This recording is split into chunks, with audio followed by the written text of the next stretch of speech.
क्या आप भी तरबूज खाने के बाद तरबूज के छिलके फेंक देते हैं? अगर ऐसा है तो इस रेसिपी को देखने के बाद आप तरबूज के छिलके बिल्कुल भी नहीं फेंकेंगे, क्योंकि बहुत ही काम की चीज़ है और बहुत ही इंटरेस्टिंग सी रेसिपी आपको बनाना सिखाऊंगी। और इस रेसिपी को आप केक में, हलवा में और मीठे चावलों में इस्तेमाल कर सकते हैं। बहुत ही काम की चीज़ है और बहुत ही मज़े की रेसिपी शेयर कर रही हूँ, आपने कंप्लीट रेसिपी देखनी है।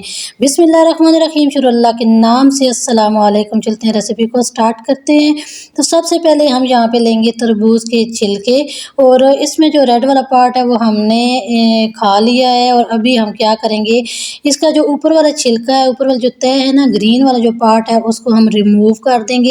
और जो वाइट वाला पार्ट है वही हमें इस रेसिपी के लिए चाहिए। तो इस तरह से हम इसकी जो स्किन है ना उसको रिमूव कर देंगे, ग्रीन वाला पार्ट रिमूव करेंगे और जो वाइट वाला पार्ट है इसी से ही हम ये रेसिपी तैयार करेंगे। तो इस तरह से हमने ये सारे जो ग्रीन वाला पार्ट है उसको रिमूव किया। अभी हम क्या करेंगे, जो अंदर वाला गूदा है, वाइट वाला जो पार्ट है, इसकी हम कटिंग कर लेंगे। शेप आप कोई भी रख सकते हैं, बड़े साइज़ में काटें, छोटे साइज़ में काटें, जिस तरह आप पसंद करते हैं। मैंने इस तरह छोटे छोटे साइज़ में इनको काट लिया है। और अभी हम क्या करेंगे, हम यहाँ पे पैन लेंगे, आप चाहें कढ़ाई भी ले सकते हैं। इसमें मैंने डाल दिया है पानी, और अभी हम ये तरबूज के जो छिलके हमने काट के रखे हुए हैं इसमें डालेंगे और इसको हम बॉयल कर लेंगे तकरीबन 85%।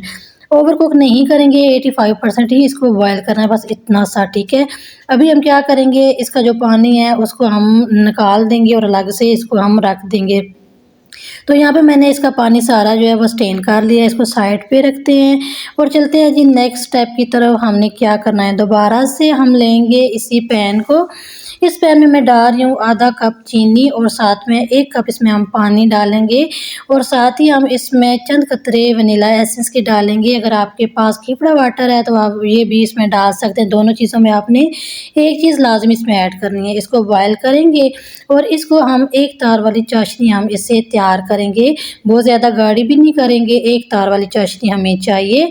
तो अभी हमने इसको पका लिया है। अभी हमने जो बॉयल किए हुए छिलके हैं तरबूज के वो हम इसमें डालेंगे और बाकी के जो इसको हम थोड़ा बहुत पका लेंगे, तकरीबन 25% या 20% इसको हमने पका लेना है।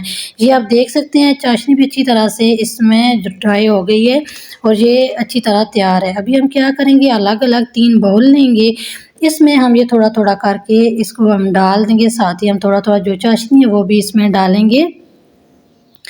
तो अभी हम क्या करेंगे, पहले वाले बाउल में हमने रेड कलर डाल दिया, इसको हम अच्छी तरह से मिक्स कर लेंगे। आप इसमें जेल कलर भी डाल सकते हैं, मैंने यहाँ पे पाउडर जो कलर होता है वो हमने इसमें डाल दिया है।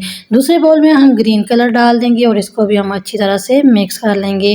तीसरे बाउल में हम जर्दा कलर यानी कि येलो कलर हम इसमें डालेंगे, इसको अच्छी तरह से मिक्स करेंगे। 15 मिनट के लिए हमने इसको स्टे देना है, चाहे आप इसको फ्रिज में रख दें, 15-20 मिनट तक इसको हम लाजमी रखेंगे। तो इस तरह से अच्छी तरह से जो चाशनी है वो इसके अंदर तक जाएगी और ये बहुत ही ज़्यादा स्वीट बनेगी।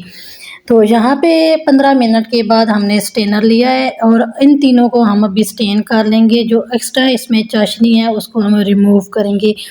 इस तरीके से करने के बाद हम क्या करेंगे, अगर आप चाहें तो लॉन्ग टाइम के लिए अगर सेव करना चाहते हैं तो इसको आप आधे घंटे के लिए धूप में रख दें, क्योंकि गर्मियों का मौसम है। 15-20 मिनट भी रखेंगे तभी ये पानी इसमें से ड्राई हो जाएगा। तीनों को हमने स्टेन कर लिया है। अभी हम अच्छी तरह से इसके अंदर से सारी चाशनी निकाल देंगे और ये हमारी मज़ेदार सी टूटी फ्रूटी तैयार हैं, जो हम मार्केट से बहुत महंगी लेते हैं और काफ़ी टाइम से वो बनी हुई होती हैं।